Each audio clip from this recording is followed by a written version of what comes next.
Muy buenas tardes. Nos encontramos en el ciclo que dimos en llamar Preguntas Perras para sacar el animal político que llevamos dentro. Este es el episodio número 7. Contamos con la participación, en este caso, del senador provincial, el doctor Noel Eugenio Brear, a quien saludamos y agradecemos desde ya que se haga este tiempo con nosotros. Senador, buenas tardes. ¿Cómo está usted? Buenas tardes, ya muchas gracias y estoy a disposición de hacer el interview, ¿no?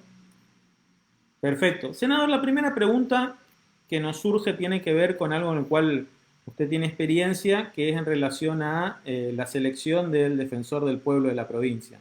Dado que conforma en la actualidad la comisión bicameral, como lo hizo en la anterior oportunidad.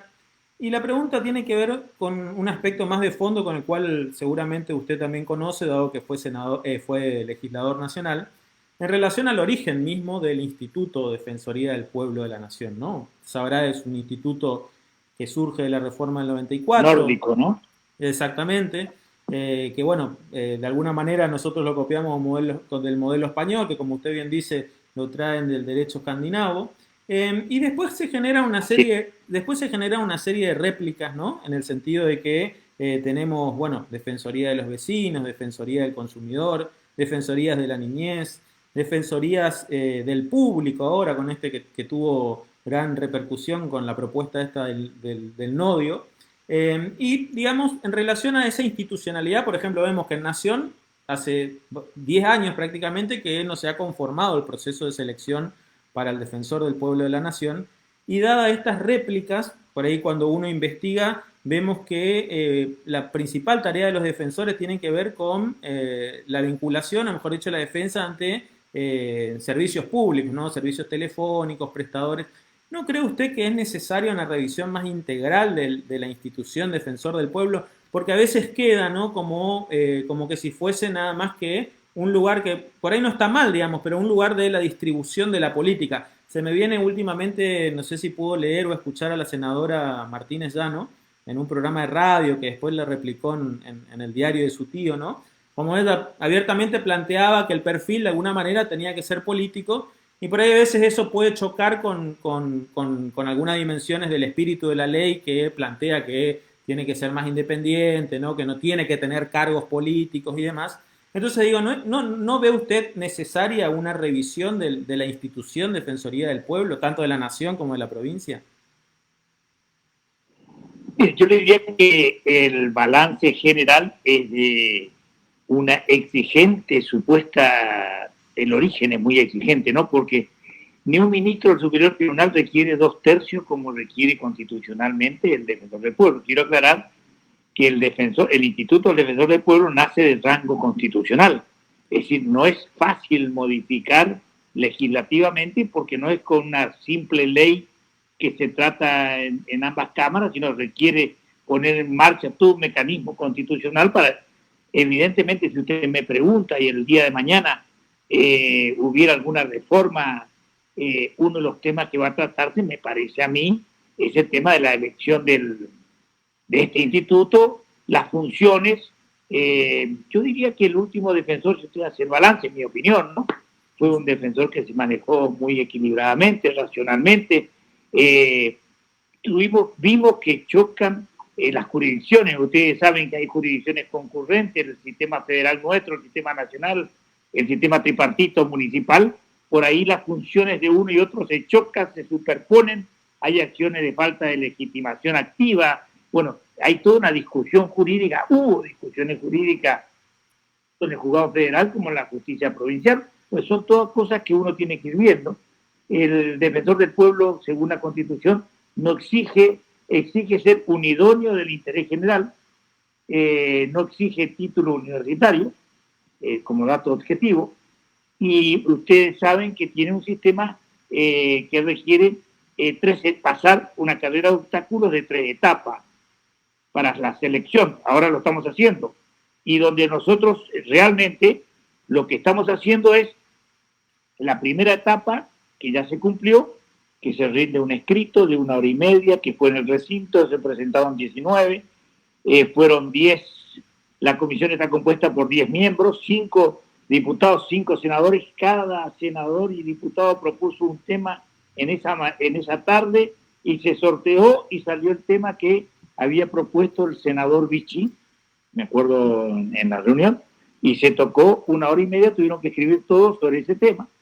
Eso ya se pasó esa instancia, íbamos a ir a la instancia de la audiencia, que tenemos la individual con cada y preguntas. Eso no se pudo hacer porque nos pasó esto que es público y notorio. Y bueno, y después falta la etapa de construir 2/3. Cuando te piden 2/3, no se conoce organismo que requiera 2/3 para su designación.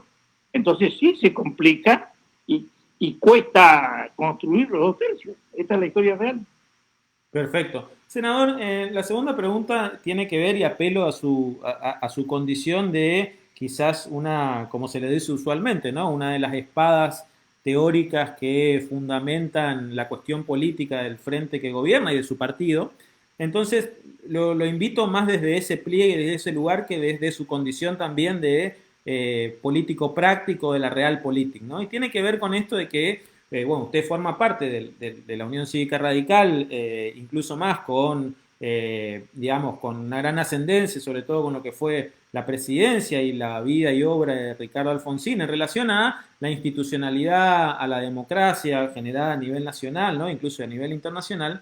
Pero viniendo acá a Corrientes, digamos, hace 20 años que el partido, la Unión Cívica Radical, lidera una alianza que también, digamos, a nivel político de poder, bueno, es inobjetable, ¿no es cierto? Las elecciones se presentan y se ganan, pero la pregunta tiene que ver con que si no pueden existir o no se pueden trabajar desde la alianza, digo, más desde una responsabilidad del frente gobernante y del partido de la Unión Cívica Radical como principal partido de gobierno, en los procesos de selección, digamos, que sean más accesibles hacia la ciudadanía, que existan, bueno, lo ha planteado incluso el actual vicegobernador en la elección anterior, ¿no? Que no se dio en una supuesta interna en este caso, o por ejemplo, ¿sí? Parámetros como por ejemplo podrían ser que algunos alegan, dice, bueno, el segundo lugar, ¿no? La vicegobernación le correspondería al segundo partido más votado de la alianza. Pero a veces eso se cumple, o mejor dicho, no se cumple, se tiene en cuenta.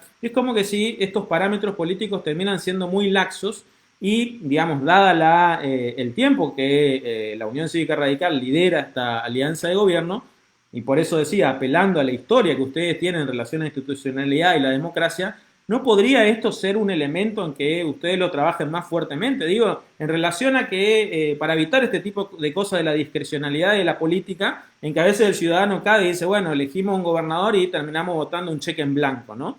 ¿No podría generarse sistemas o parámetros en la preselección de los candidatos que sean, digamos, de mayor participación o más democráticos en este sentido?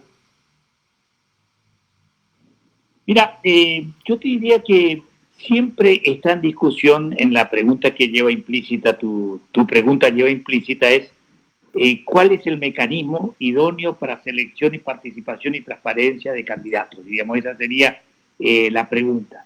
Esa pregunta no es neutra y la respuesta no es neutra. Más no es neutra la respuesta.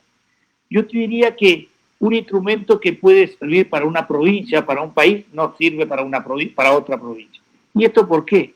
Porque hay que ver qué modelo se definió en esta provincia y cuántos partidos políticos hay, porque no es lo mismo hacer un modelo de sistemas políticos, de decir vamos a tener un bipartidismo en Corrientes, entonces usted arma un corsé y se va a dar cuenta que ese no es el modelo electoral y de selección que se presta a la realidad de multipartidos como tiene Corrientes, no funciona. Entonces, el sistema suyo tiene que ser un sistema mucho más flexible. Y es cierto, y este es un dato que no se comenta mucho, pero tu pregunta lleva a que respondamos. El sistema político de alianzas, porque acá sí lo que se logra es una bialianza, así como hay sistemas bipartidistas, hay sistemas bialianza, y en Corrientes tenemos un sistema de bialianza. El sistema de bialianza lleva a que los partidos políticos en sus mecanismos de selección a veces no sean tan amplios y necesarios, pero eso no quiere decir que no tengan buenos criterios de selección, quiere decir que a veces no se consultan las urnas. ¿Y esto por qué? Dato objetivo de la realidad. Si bien el sistema electoral te obliga a hacer urnas, pero si hay una única lista, la lista clara, diríamos, proclamada, se da cuenta usted que usted convocó, dio la oportunidad de participación a la gente, al afiliado, no presentaron confrontación y quedó proclamada esa lista. Eso te lleva a que después vos te vayas subiendo como un embudo al sistema de alianza y estén 20 partidos políticos, haya partidos que sean nave insignia, otros sean más chicos, pero te vas dando cuenta cómo necesitas desplazar en términos, en tu partido vos eras segundo legislador y en la alianza podés terminar número 10. Entonces, es cierto que hay todo un retoque, pero también es cierto que es la única forma de construir mayoría dado el modelo correntino. Este es el equilibrio que hay que ir haciendo. Por eso, por ejemplo, a mí me gusta el tema de boleta única de Santa Fe. Este es el modelo que a mí me gusta para el tema de las elecciones. Digo así, y esto no soy enamorado de este modelo porque es un instrumento, pero es uno de los modelos. Ahora, a ECO le dio muy buen resultado las boletas múltiples. Entonces, cuando hay un argumento que viene y te dice otro líder político o un líder político, no él, las boletas múltiples son estratégicos para la alianza, la experiencia empírica, como vos usaste el término de González Cabañas, te das cuenta vos que no es fácil rebatir y decir, yo académicamente quiero boleta única porque es más fácil para el elector, es mucho más razonable, menos gasto, cuesta con ese argumento y te dice, pero ¿y si tenés razón y perdemos?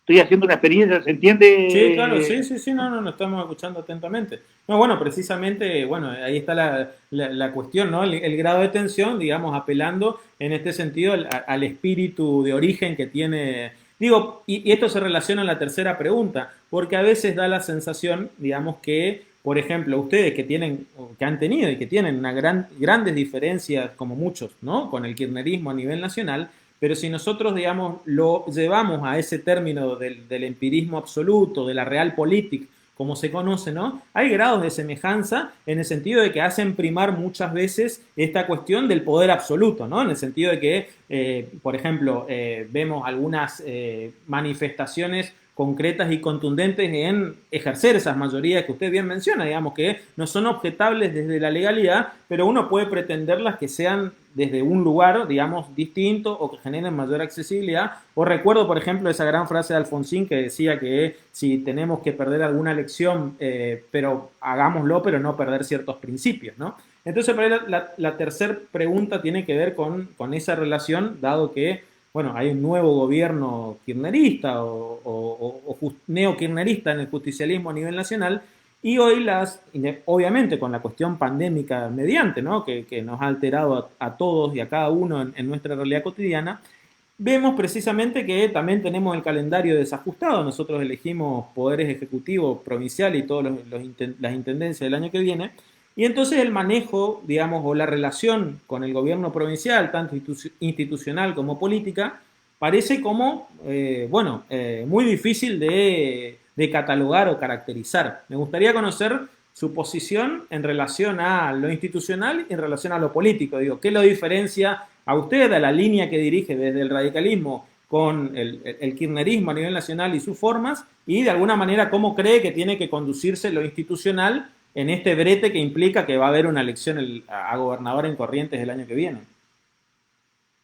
Mire, en primer lugar, en términos institucionales, me parece que tenemos un perfil muy propio, con valores compartidos racionales, donde tenemos una legitimidad en la provincia de Corrientes y donde legalidad y legalidad, si bien son términos diferentes, en Corrientes los dos caminos coinciden con el Frente Nuestro. ¿En términos de qué? O ejemplo, porque es bueno para dar ejemplo. Nosotros hoy en Corrientes tenemos 2/3 en términos formales en la Cámara de Diputados y Senadores. Y a nosotros eso nos da mayor obligación, mayor responsabilidad. Nos manejamos muy seriamente. Yo quizás, algunos otros hubieran hecho uso del 2/3 para, en nombre de la modernización, hacer una reforma constitucional que ponga en tensión la provincia de Corrientes, y esto no fue así. Entonces, no es diferente tener 2/3 desde el Frente Nuestro del gobierno que preside Valdés, de la presidencia de Ricardo, de los distintos de Cantero, de Casani, es totalmente distinto al otro sistema donde vamos por todo, vale todo, cambiamos, modificamos, no me gusta, propongo Rafecca, no me gusta Rafecca porque la oposición dijo que puede ser, entonces vamos a modificar el sistema y movemos el botellón y hacemos pelear las hormigas negras con las rojas. Bueno, estas cosas nosotros evitamos. Nosotros creo que generamos un momento muy importante de cohesión social. Y si usted mira también en las garantías y la seguridad, usted se va a dar cuenta el tratamiento que el gobierno provincial da al término de propiedad privada, con hipoteca social, como usted le quiera llamar, pero buscamos mecanismos de garantizar la propiedad privada, no ponemos en tensión, y a la vez vamos resolviendo adecuada y canalizando democráticamente con la oposición en forma compartida los asentamientos sociales en Corrientes, que son 60 asentamientos sociales, que son más de 120.000 personas, que hubo desalojos que estaban por darse durante la pandemia más dura, que fue la primera etapa, y que logramos racionalmente con institutos previstos en la Constitución, con sin lesionar la propiedad, encontrar salidas con el plan Hábitat, regularizar, construir ciudadanía. Entonces, usted se da cuenta que nosotros no nos generamos tensión, porque a mí me parece que el kirchnerismo tiene un problema. Donde hay una solución, crea un problema.